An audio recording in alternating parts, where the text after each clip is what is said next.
everybody. Welcome to a week in review at Sinclair Range. This is July 11, 2025. My name is Scott Sinclair, founder, owner, president of Sinclair Range. And the mission on this show is to give you a weekly insight into what's going on at Sinclair Range. It's your window into the real world of deals, decisions, day-to-day business adventures. And we cover our usual segments this week, including lessons learned of the week, interesting file or deal of the week, struggles of the week, and Scott's musings, my observations. And we are pre-recorded today, not live. Normally, this is the third episode of this, but we're trying to go live at 3 p.m. Eastern.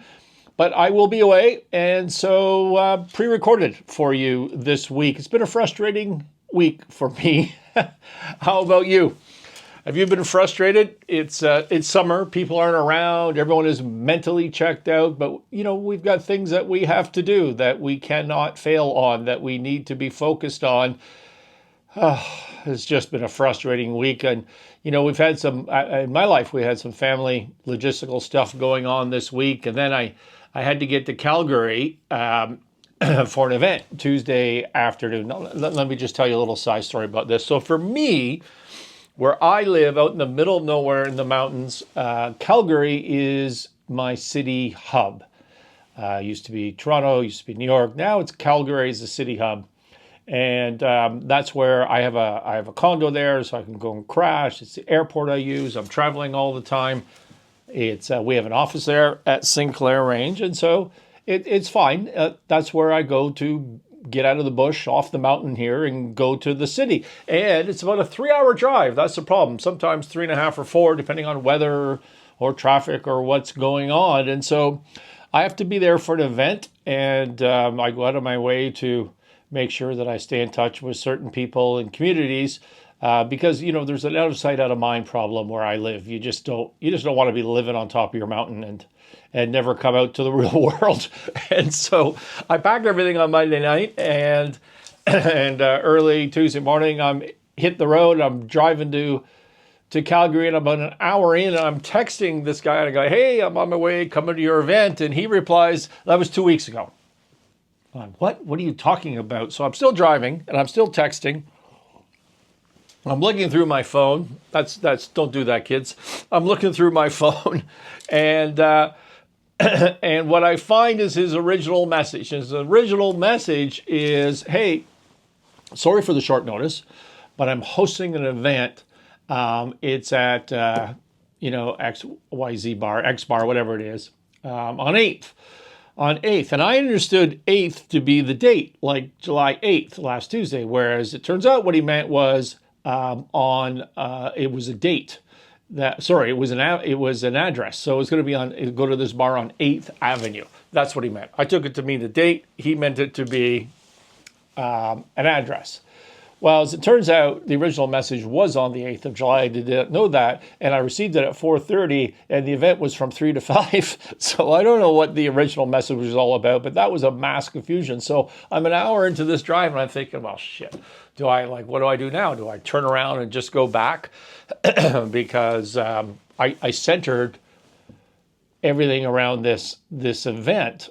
And then I thought, well, I can't just go back. I promised people I would be in the city. I promised, I had a bunch of meetings planned, not scheduled, but planned. So I decided to keep going. And I get to Calgary, and every single meeting falls apart. Everything.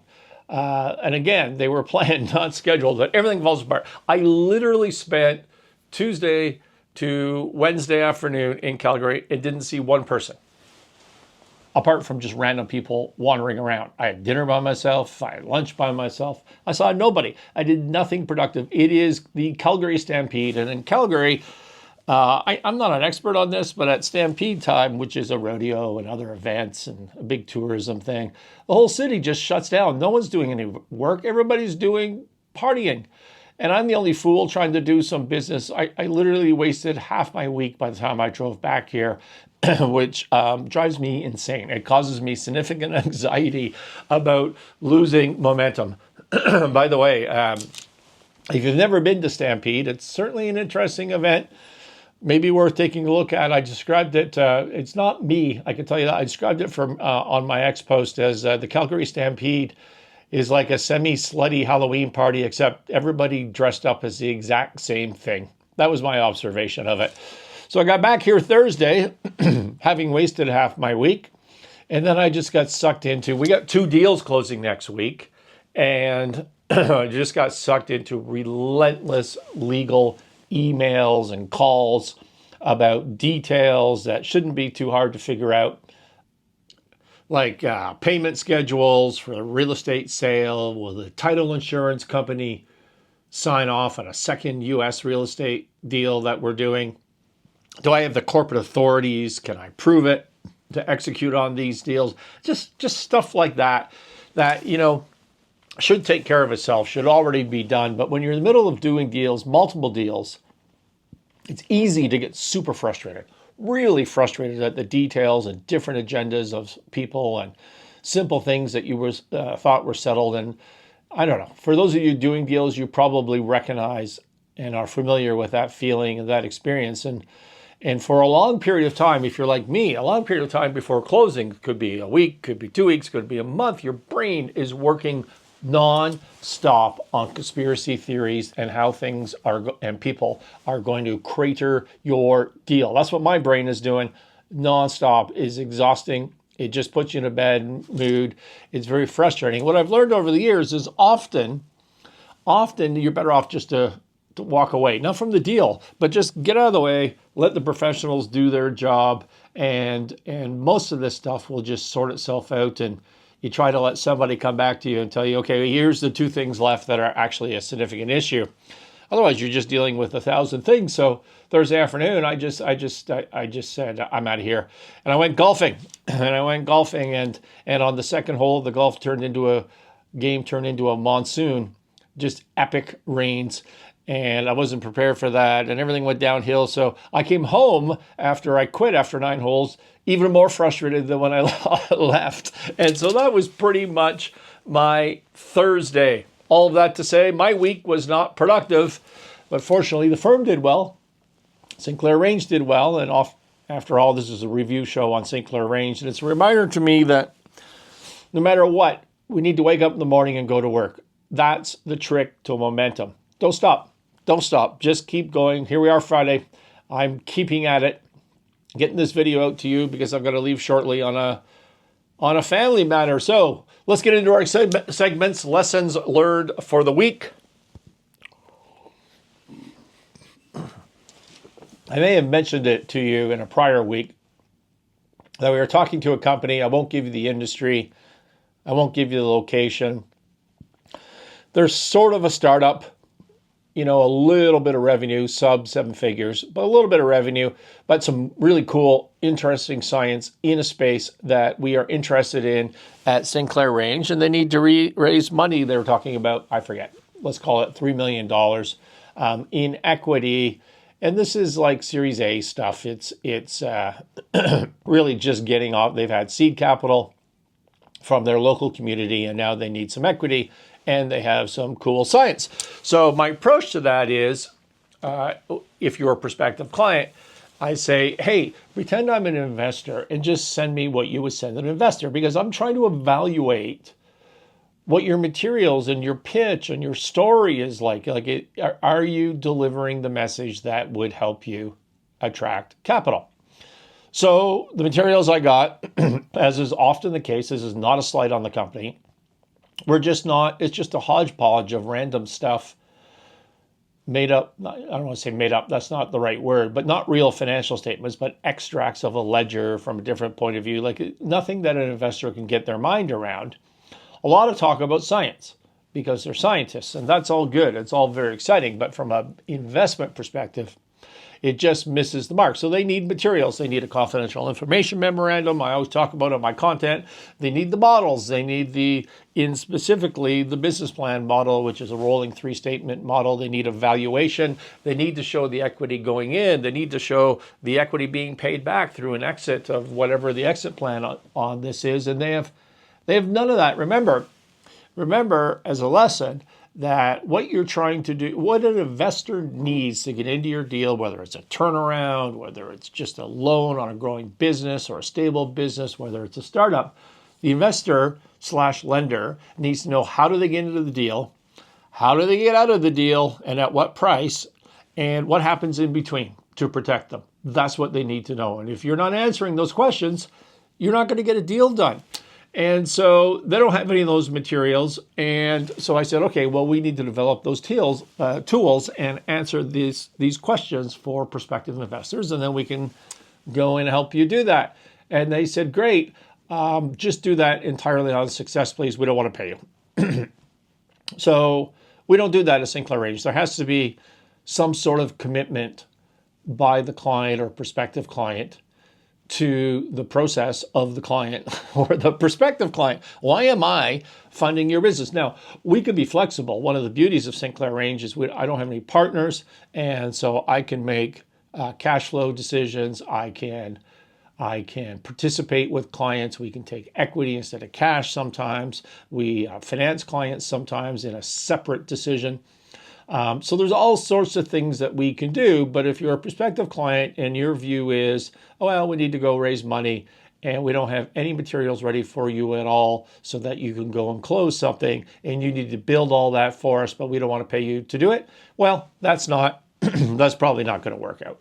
And so that was the situation here. So I said no. And surprising to me, they said, okay. When I said no, I said, we're not going to do that, but there's a lot of things that we can do for you if you want to talk about it. And they said, I don't need it. So, but I also know they're running out of money and their angels aren't going to put in more money and they can't raise any money. So I don't really understand what their goal is here. Yet we have a strategic, I don't know, it's not an imperative, but we have a fit with other things that we're doing. So I emailed them earlier this week and I said, okay, we're not doing that. Here's an idea. You said you needed $3 million, but you wanted like a $500,000 bridge loan to get things started. Sinclair Range will give you the $500,000 as a bridge loan. So we're not working for you. Now we're investing in you, wearing a different hat. We'll give you the $500,000 bridge loan so that you can start doing the things that you need to do. And go and raise the rest of equity yourself. What sort of structure would you like for that? How do we get into this deal? What are you proposing to pay us on a bridge loan? Which was your idea, by the way. And so the answer came back the next day by email, said, that is really cool. That's a great thing that you would help us do that. We propose that the bridge loan be for 5 years and we pay you an 8% interest rate. No equity kickers. Like, I first read this, and if you're not in finance, an 8% 5-year bridge loan, I can't imagine doing more things wrong in 1, 2, 3, 4, 5, 6, 7 words. Like, I was just like, I think that's a joke. And then I sent it to the referring source, and he said, are they joking? Is that just a joke? And then I read it more, and I was like, no, it's not a joke. They actually think this. They just have no clue about rates of return, what a bridge loan cost really is, and debt versus equity, and a bridge period. By the way, if your bridge loan is longer than 6 to 12 months, that's not a bridge. That's not a bridge. That's a loan.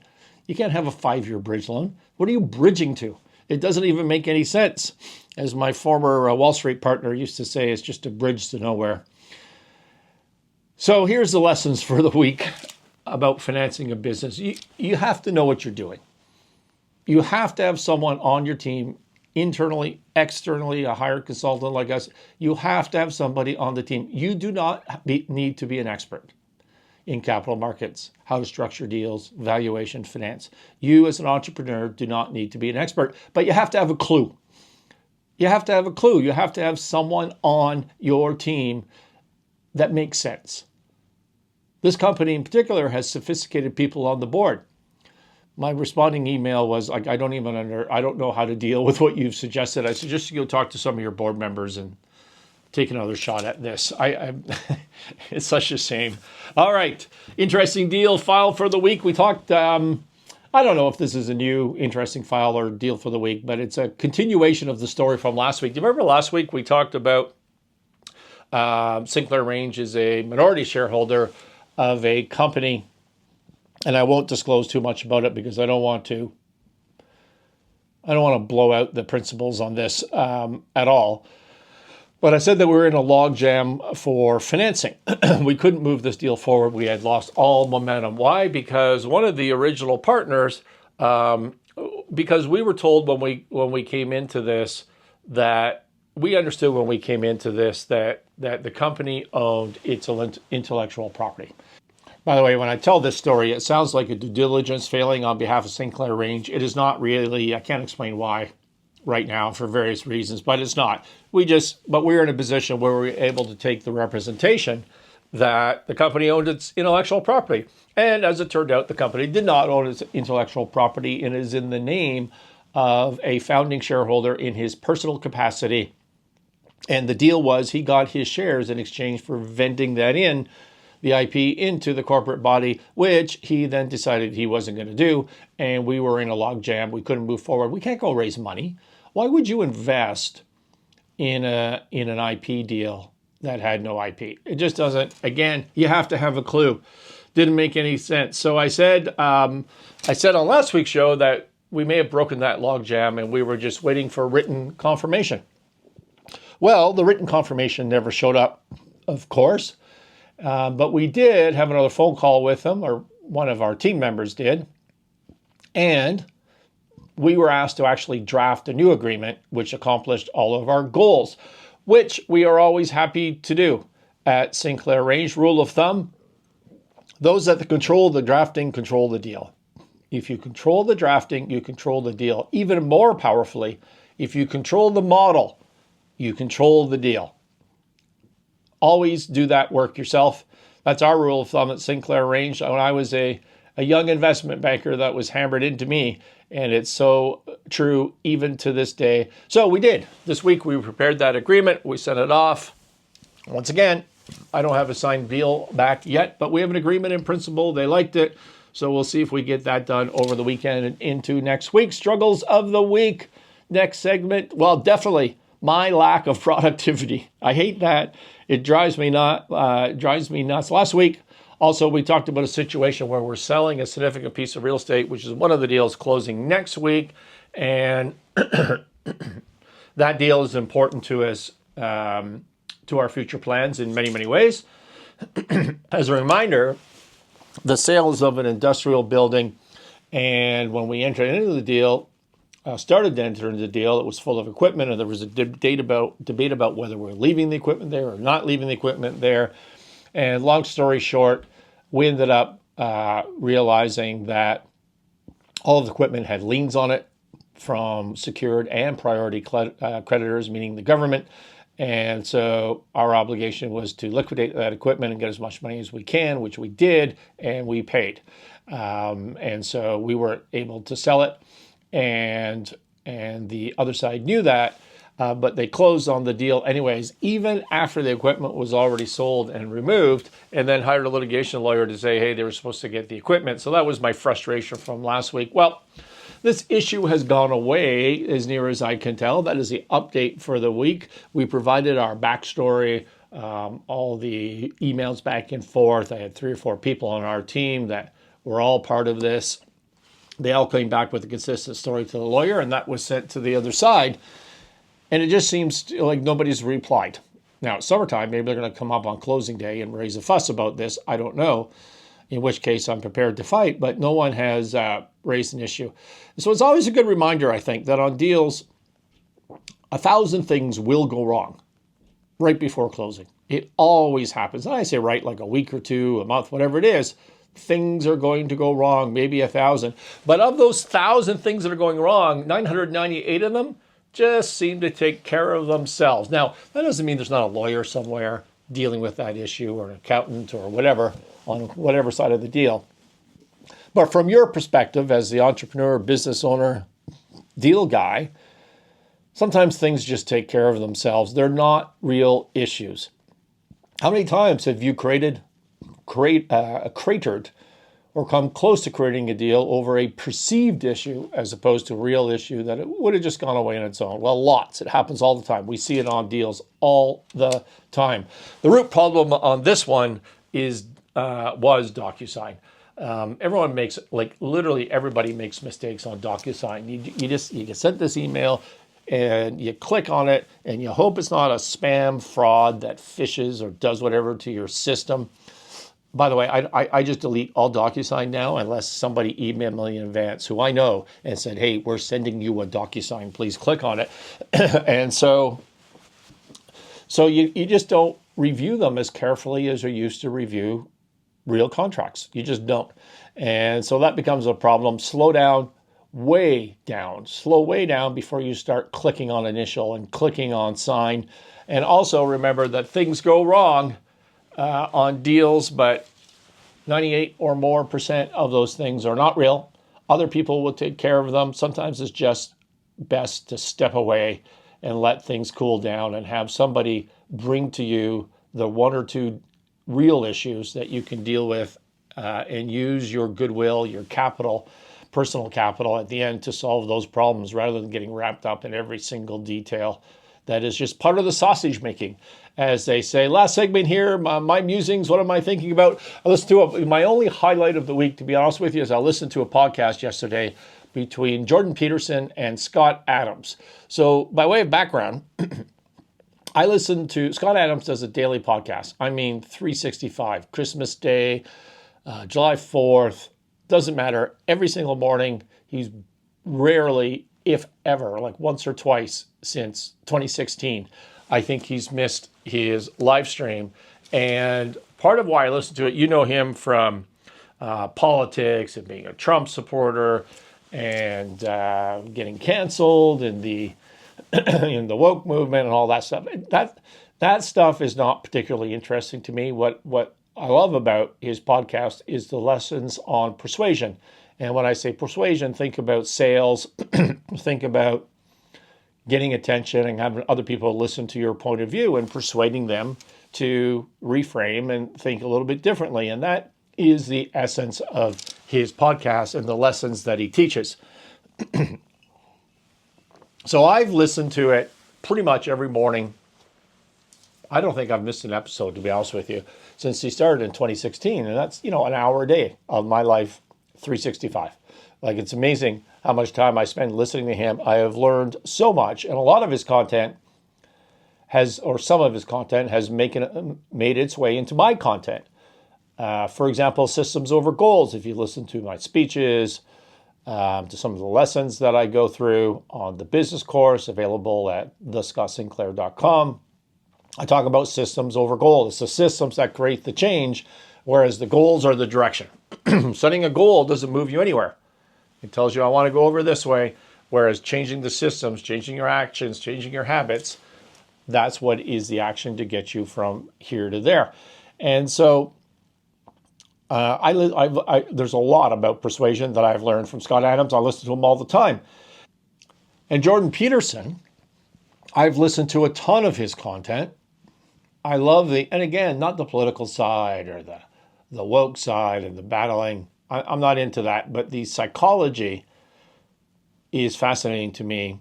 The narrative-based thinking is fascinating to me. And I adopt and apply some of that thinking into organizational turnarounds and culture building.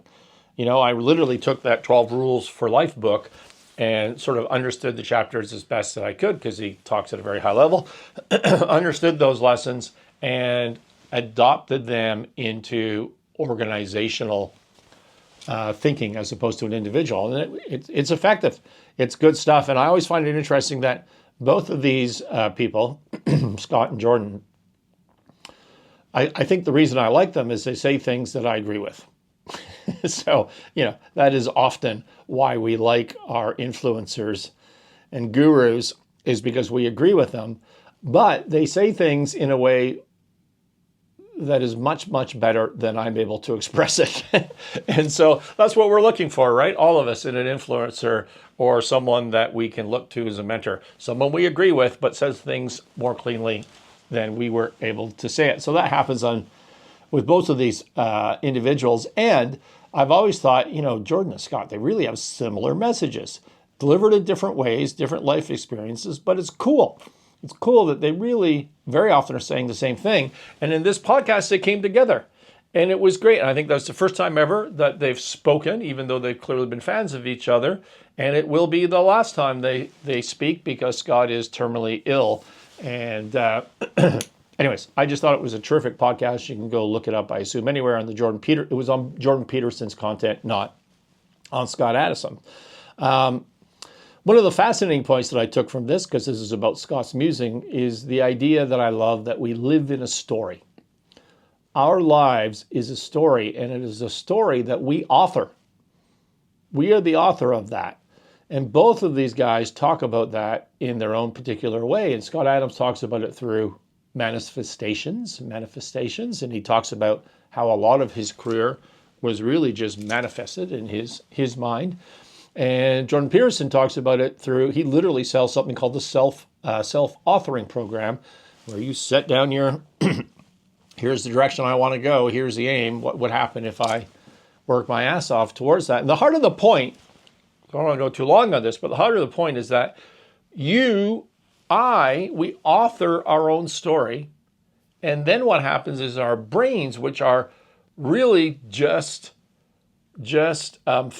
machines that filter non-relevant data, our brains just focus on the relevant data, and the relevant data is the stuff that has taken us towards our goals, to our aim, opportunities that we otherwise wouldn't see if we didn't have that goal, the avoidance of risk that would take us away from that goal. But if the brain doesn't have the aim, as Peterson would use, we don't get that data. And that's just, it's not a judgment, it's not a hypothesis. This is a scientific fact. That is the way our brains work. So we literally create our own perceptions. That is what it's meant. That's what they mean when they say we author our own narrative, our own story. So that's what I'm thinking about. I love that a lot. I've always loved that. You need an aim. I'm against goals in business, but I'm very much for having an aim, which is a loosely defined direction.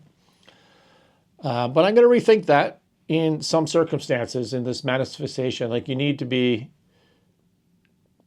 no, let me reword that. I'm not going to rethink that, but I am going to, you need to be specific about your aim. I want like Scott Adams said that his aim was he was going to be a wealthy and famous cartoonist. Not just wealthy, not just successful, but a wealthy and famous cartoonist. And so you need that specificity on your aim, and you need to be consistent about that manifestation. You need to do it every morning. That's what I do. But I'm going to, after this podcast, go back and review those. All right, let's wrap this up. Thanks for listening. It's summertime. Things are frustrating, but keep at it. Keep at it. That's the main message for the week. Thanks for all the kind words, by the way, for those of you that have watched these few shows and think it's a terrific format. Thanks for DMing me, reaching out with your questions. If your company is going through a transition and needs some help, also reach out to me. We can help you with navigating high growth, navigating financial distress, doing deals, whatever it is. We will talk to you next week. Thank you for listening.